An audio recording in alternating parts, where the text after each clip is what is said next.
Hello everyone. तो यहाँ पे हम जो है आपके लिए लास्ट मिनट हैक्स लेके आ चुके हैं क्लास 12th मैथ्स के लिए।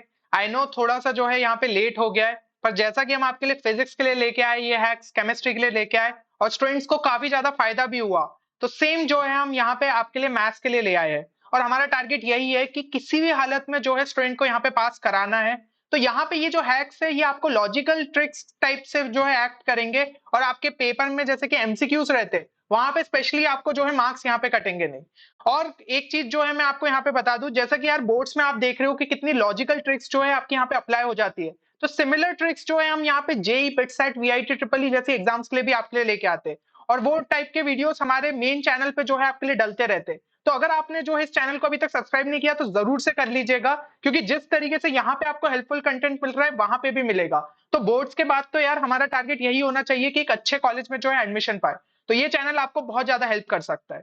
चलिए अब जो है अगर हम यहाँ पे एमसीक्यूज के बारे में समझे, तो अगर आपको जो है ना यार कुछ भी समझ में नहीं आ रहा है तो ऑप्शन में अगर आपको 0 या 1 दिख रहा है तो उसको टिक कर देना। यहाँ पे पहले चीज समझ लो कि कुछ भी अगर समझ में नहीं आ रहा है, ठीक है, अगर आता है थोड़ा बहुत भी आइडिया है तो फिर जो है लॉजिकल तरीके से जाना। लेकिन अगर भाई आखिरी में कुछ भी नहीं बचा है तो एक चीज हमें जो कि पिछले साल के पेपर्स को एनालाइज करके पता चली है कि 0 या 1 के चांसेस होने की बहुत ज्यादा यहाँ पे प्रोबेबिलिटी रहती है, और उसमें भी पहली प्रायोरिटी 0 ही रखना।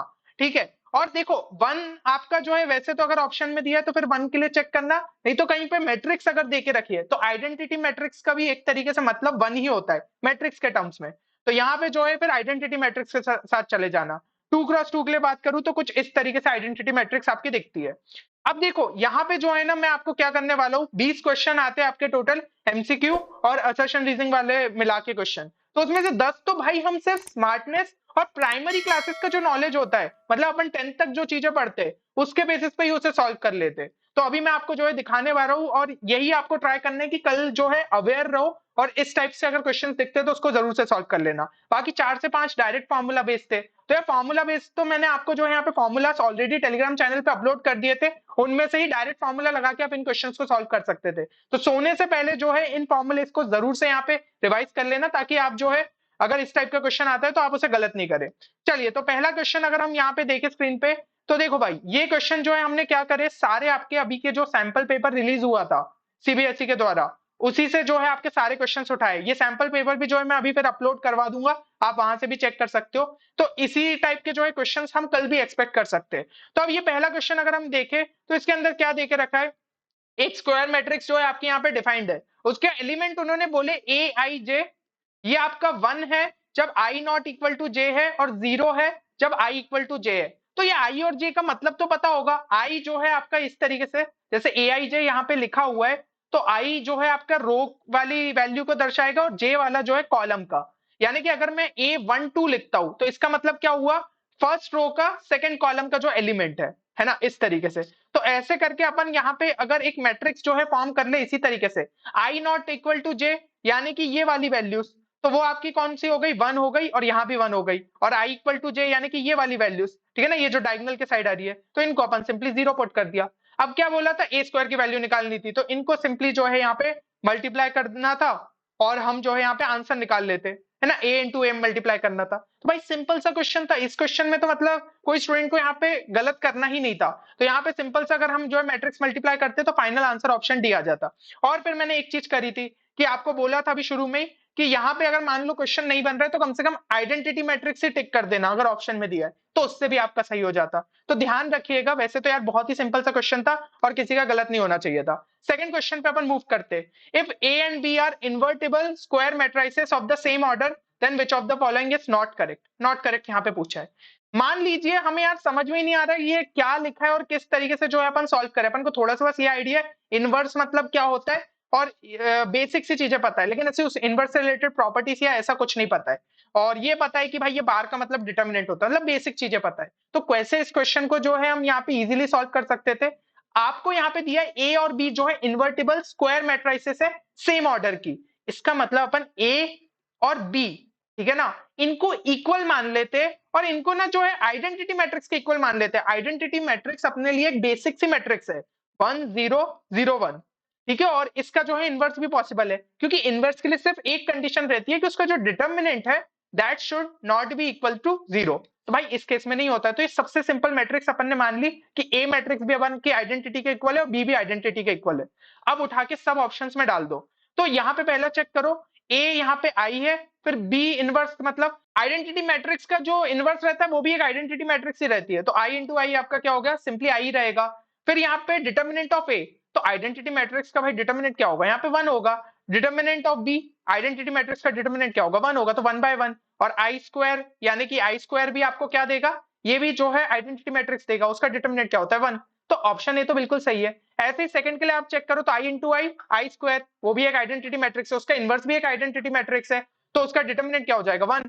सिमिलरली यहाँ पे देखें तो 1 अपॉन डिटर्मिनेंट ऑफ ए, ये भी 1, ये भी 1, तो ये भी 1 के इक्वल, ये भी भाई सही आ रहा है। यहाँ पे लेकिन पूछा विच of the following is not correct, तो ये दोनों तो सही है, कोई दिक्कत नहीं। फिर यहाँ पे भी आई इंटू आई, आई स्क्वायर यानी कि आइडेंटिटी मैट्रिक्स, उसका इनवर्स निकाले तो वो भी एक आइडेंटिटी मैट्रिक्स, और ये भी आई इंटू आई, तो यहाँ भी जो है बिल्कुल सही है। फिर डी के लिए चेक करें तो ये ध्यान से देखो, आई प्लस आई हमारा क्या होता है, 2i होता है, उसका अगर मैं इनवर्स करूं तो वो क्या हो जाएगा 1/2। और आई इनवर्स क्या होगा, आइडेंटिटी मैट्रिक्स का इनवर्स अभी बताया आइडेंटिटी मैट्रिक्स ही रहेगा, तो i/2 हो गया ये। फिर B inverse plus A inverse, ये क्या हो गया i प्लस आई, तो ये हमारा क्या हो गया 2i। 2i और i/2 इक्वल होता है क्या, नहीं होता है यार, यही ऑप्शन अपना जो है गलत है। तो फाइनल आंसर हमारा ये होगा। सिंपल से लॉजिक के बेसिस पे अपन ने कर लिया, बस सब्स्टिट्यूशन यहाँ पे ध्यान से करा। सब्स्टिट्यूशन बहुत बार क्वेश्चंस में हेल्प कर देता है, अभी आगे भी अपन जो है और क्वेश्चंस देखते हैं। If the area of triangle with vertices, ये अपना जो है नेक्स्ट क्वेश्चन देके रखा है, तो भाई सीरियल नंबर में जो है अपन क्वेश्चन सॉल्व करते जा रहे हैं और कितने इजी पढ़ रहे हैं, ठीक है ना। तो if the area of the triangle with vertices is 9 square unit, then the value of K will be. Determinant का सिंपल सा एरिया ऑफ ट्रायंगल का फॉर्मूला रहता है, किसी को अगर जो है यहाँ पे पता है तो बहुत इजीली जो है वो इसको यहाँ पे सॉल्व कर सकता था। लेकिन अगर किसी को नहीं पता है तो भाई ये क्वेश्चन मैं बताऊं, बहुत सिंपल तरीके से आप सॉल्व कर सकते थे। थोड़ा सा यार कोऑर्डिनेट पे जो है ये, मतलब कोऑर्डिनेट से इनको आप मार्क तो कर ही सकते हो। 3,0 क्या होगा, 1 2 3, ये हो गया 3,0। और -3,0 -1 -2 -3, ये क्या हो गया -3,0। और 0, यानी कि वो पक्का है वाई एक्सिस पे लाई करेगा, तो कुछ पॉइंट जो है यहाँ कहीं लाई कर रहा है, हमें नहीं पता कौन सा पॉइंट है, कहीं ना कहीं यहाँ पे, लेकिन वाई एक्सिस पे लाई करेगा ये पक्का है, क्योंकि 0, समथिंग लिखा है ना। तो ऐसे करके जो है एक ट्रायंगल बन रहा है, ये चीज हमें जो है क्लियर हो गई। अब इसका जो है एरिया की वैल्यू निकालनी है। यार सीधा सीधा ये ट्रायंगल एक तो अपन को दिख रहा है, ये आपका क्या हो गया बेस हो गया, और ये जो है आपकी क्या हो गई हाइट हो गई। तो हमें तो area of triangle primary classes में पढ़ते हुए आ रहे हैं, half into base into height, सीधा सीधा इसमें यही लगा देते ना। बेस की वैल्यू कितनी हो जाएगी, ये आपका 3 है, ये आपका 3 है, 3 + 3 6, तो हाफ इंटू 6 इंटू ये जो हाइट आपकी है इज इक्वल टू, ये कितना हो जाएगा, यहाँ पे 9 दे के रखा एरिया, तो h की वैल्यू हमारी कितनी आ गई 3, यानी कि ये वाला पॉइंट क्या हो जाएगा 0,3। ठीक है, तो आपका सही आंसर यहाँ पे क्या था, k की वैल्यू 3 हो सकती है। अब यहाँ पे ऑप्शन में देखो तो 3 के साथ भाई -3 भी देके रखा है, ऐसा क्यों यार, ये ट्राइंगल नीचे भी तो बन सकता है, ठीक है ना, इसलिए जो है वो कोऑर्डिनेट की बात हो रही है, ठीक है, तो इसलिए जो है +3 -3 दोनों ही जो पॉसिबल था। तो ये तो भाई प्राइमरी क्लासेस के अपन ने नॉलेज के बेसिस पे कब पढ़ते थे अपन, area of triangle half into base into height. तो आपको जो है और कोई कॉन्सेप्ट नहीं लगा, बस थोड़े से कोऑर्डिनेट्स बनाने आने चाहिए, वो भी अपन प्राइमरी क्लासेस में देखते हैं। चलो नेक्स्ट अपन पढ़ते हैं। इस क्वेश्चन के अंदर हम देखें तो fx = यहाँ पे लिखा है kx अपॉन mod x, और यहाँ पे 3 x less than 0 x greater than equal to 0। ये कंटिन्यूटी डिफरेंशियबिलिटी वाले क्वेश्चंस रहते हैं यार, बहुत सिंपल रहते हैं, वो left hand limit right hand limit के थ्रू सॉल्व करते हैं।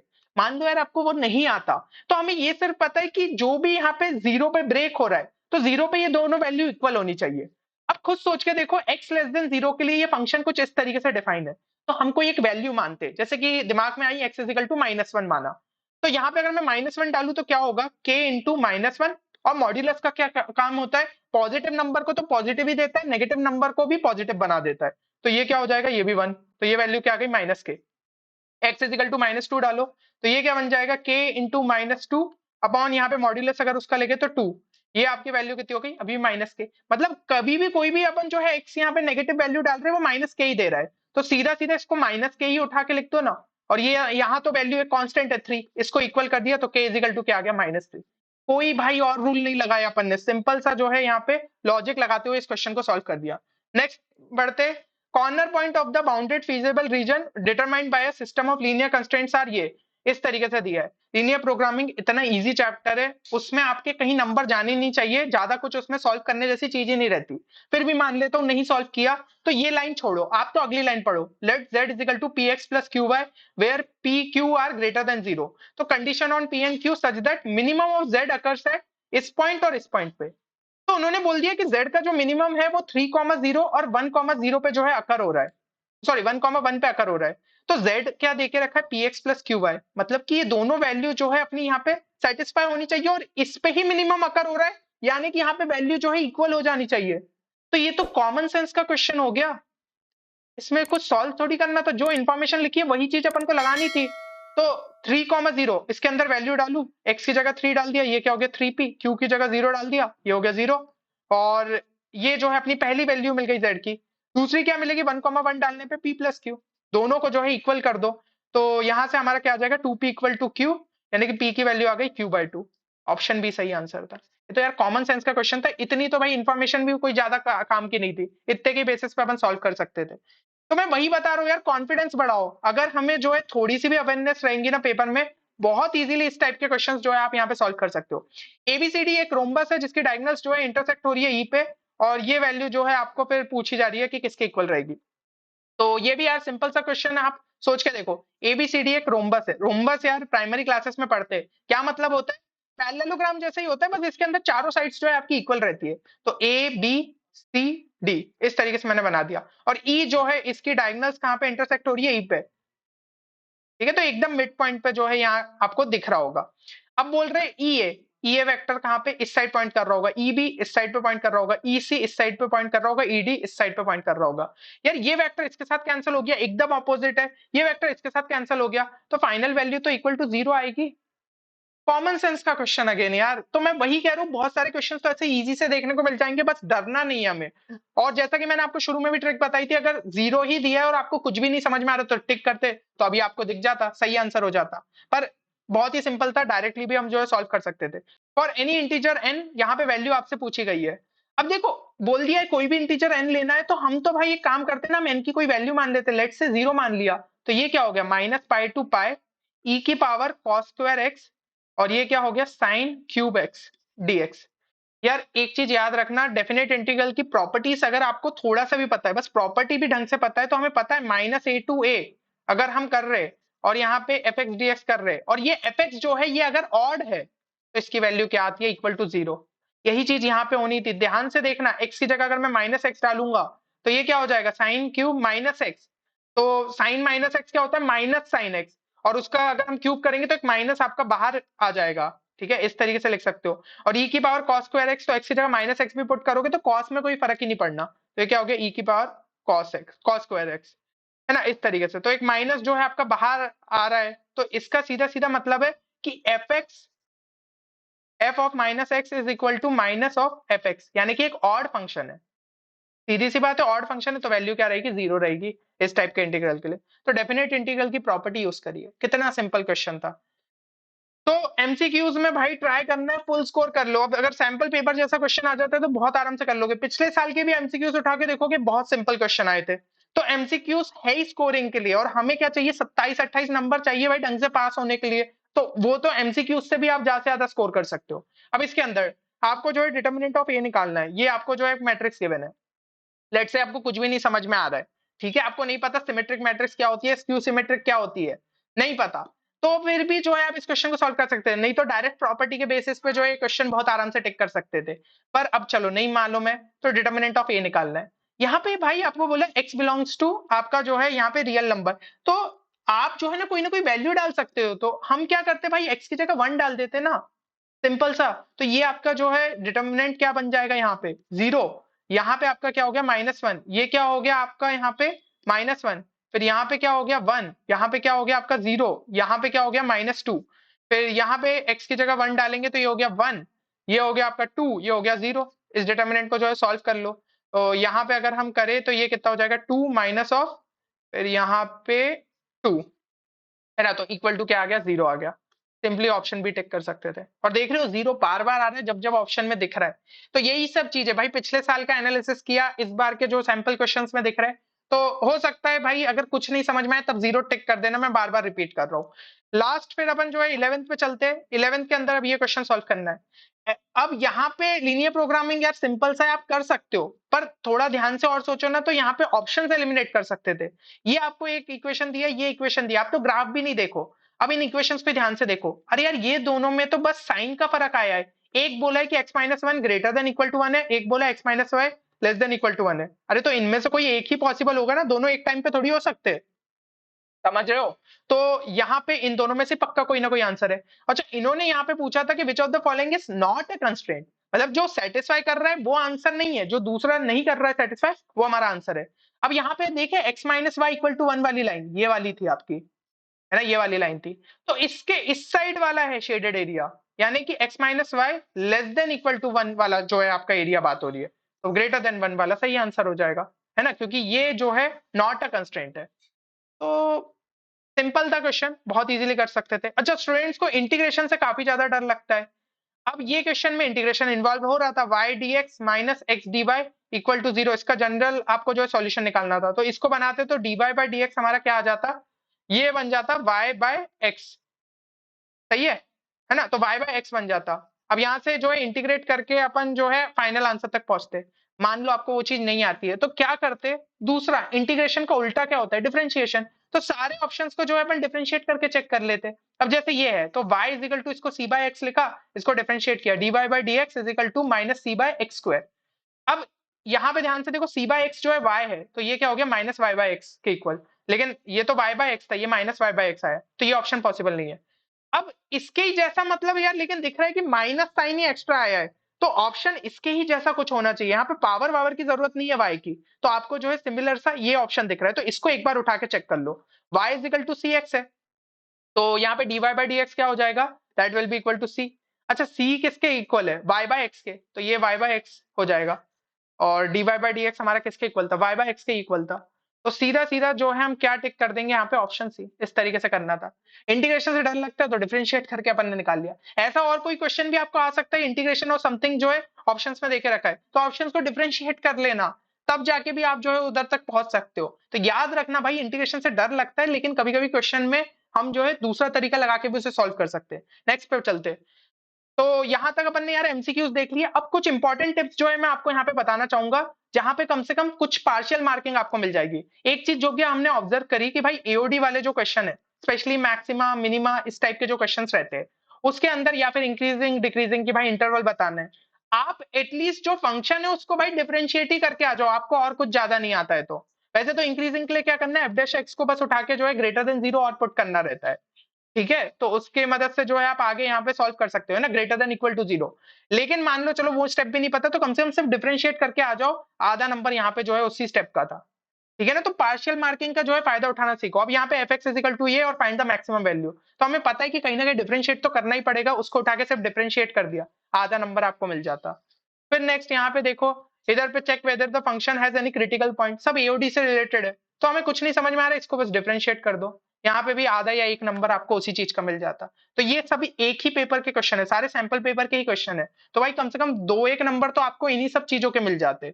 तो कोई भी क्वेश्चन छोड़ के नहीं आने, जो चीज समझ में आ रही है एटलीस्ट लिखो, आपको कुछ ना कुछ नंबर मिलेंगे और आराम से जो है आप पास हो सकते हो। फिर यहाँ पे लीनियर प्रोग्रामिंग वाला, इसमें याद रखना चीजें अगर मान लो लास्ट के आप जो है कॉर्नर मेथड और उतना अच्छे से क्लियर नहीं है, तो कम से कम ये कंस्ट्रेंट के हिसाब से भाई एक ग्राफ तो बना के आ जाना। 1.5 नंबर का जो है ये मतलब आपको सिर्फ ग्राफ ही था, ठीक है, बाकी 1.5 नंबर पूरा जो है सॉल्यूशन निकालने के थे, लेकिन आधे नंबर इसी के थे, तो कम से कम एटलीस्ट ग्राफ बना के आना। और लीनियर प्रोग्रामिंग तो गलत भी नहीं करना है यार, फ्री के नंबर मिलते हैं। फिर यहाँ पे मेक अ रफ स्केच, अब इसका स्केच बनाना है तो भाई फिर उसके बाद बोले एरिया ऑफ रीजन निकालना using the method of integration. फिर इंटीग्रेशन में स्टूडेंट को दिक्कत आती है, तो एटलीस्ट इसको प्लॉट तो करके आ जाओ, एक नंबर उसी का मिल जाता। पार्शियल मार्किंग का जो है फायदा उठाना सीखो। फिर यहाँ पे ये वाला क्वेश्चन तो मैंने पिछले वीडियो में ही आपको बोल दिया था कि फिक्स है, आएगा ही, सैंपल पेपर में आया है, पिछले 4-5 सालों में आया है, इस बार भी पूछा जाएगा। तो उसमें क्या है, उसमें तो आपको ऐसा दिया रहता है कि दो आपको मैट्रिक्स दे दी, तो या तो प्रोडक्ट निकालो, फिर या फिर जो है प्रोडक्ट निकाल के फिर इनवर्स नहीं सॉरी, प्रोडक्ट निकालो और उसका जो है यूज करते हुए सिस्टम ऑफ इक्वेशन को सॉल्व करो, या फिर दूसरा हो सकता है पहले इनवर्स निकलवाएंगे और फिर सिस्टम ऑफ लीनियर इक्वेशन निकालो। और कई बार क्या है कि डायरेक्ट आपको जो है यहाँ पे सिस्टम ऑफ लीनियर इक्वेशन जो है पूछ लिया, अब जैसे कि इस क्वेश्चन में पूछ लिया, तो एक चीज ध्यान रखना, आपको जो है इसका डिटर्मिनेंट जरूर से निकालो। ठीक है, एक मैट्रिक्स बनाओ, मैट्रिक्स किसकी बनानी है, एक्स वाई जेड कोएफिशिएंट्स की। अब यहाँ पे एक्स वाई जेड क्या कर दिया उन्होंने, थोड़ी सी चालाकी कर दी, इसको 1 बाय एक्स कर दिया, इसको 1 बाय वाई 1 बाय जेड। तो डरना नहीं था, 1 बाय एक्स को अपन जो है कुछ और मान लेते, ए मान लेते, तो ये क्या बन जाता, 2a plus 3b plus 10c, ऐसे ही, मतलब 1 बाय एक्स को ए मान लिया, 1 बाय वाई को बी मान लिया, 1 बाय जेड को सी मान लिया, तो इस तरीके से लिख लिया, ऐसे ही ए बी सी के टर्म्स में लिख लिया, और फिर जो है मैट्रिक्स बना लेते, तो ज्यादा कुछ नहीं होना था, है ना। तो डिटर्मिनेंट अगर आप जो है इसका यहाँ पे निकाल ले रहे हो, ठीक है, तो आधा नंबर जो है सिर्फ डिटर्मिनेंट लिखने का है, मतलब फाइनल वैल्यू तक पहुंचने का। और अगर final value not equal to 0 आ रही है ना, ये चीज अपन को दिखानी रहेगी, इसका मतलब ए इनवर्स एग्जिस्ट कर रहा है, तो आधा नंबर उसका, एक नंबर आपको सिर्फ ये 2 स्टेप करने का मिल जाता, बाकी आगे कुछ भी नहीं करते ना तो भी चलता, 5 नंबर में से एक नंबर तो इसी स्टेप का था। तो ऐसे जो स्टेप्स है वो ध्यान से करके आना, मैं वही कह रहा हूँ, जो क्वेश्चन में समझ में आए उससे रिलेटेड इन्फॉर्मेशन पता है, कुछ ना कुछ लिखना, नंबर मिल जाएंगे। चलो, तो बाकी यार ऑल द बेस्ट एवरीवन, ठीक है, थोड़ा सा लेट हो गए, अगर आप ये वीडियो देख रहे हैं तो ये आपके लिए जरूर से हेल्पफुल साबित होगा, पूरे कॉन्फिडेंस के साथ जाइए, आप पेपर में अच्छा करेंगे, है ना। और जो मेन चैनल है उसको भी जरूर से सब्सक्राइब कर लेना, क्योंकि वहां पे भी काफी शानदार कंटेंट आपको देखने को मिलेगा, जैसे हमने आपका पेपर तक हेल्प करी है, तो अब जो आगे की एग्जाम्स है उसके लिए भी आपको जो है काफी ज्यादा हेल्प मिलेगी, डिस्क्रिप्शन में लिंक मिल जाएगी, पिन कमेंट में भी लिंक है, तो ध्यान से उसको सब्सक्राइब कर लेना और बेल आइकन भी प्रेस कर लेना, ठीक है। तो चलो मिलते हैं फिर नेक्स्ट वीडियो में, तब तक के लिए take care and good bye.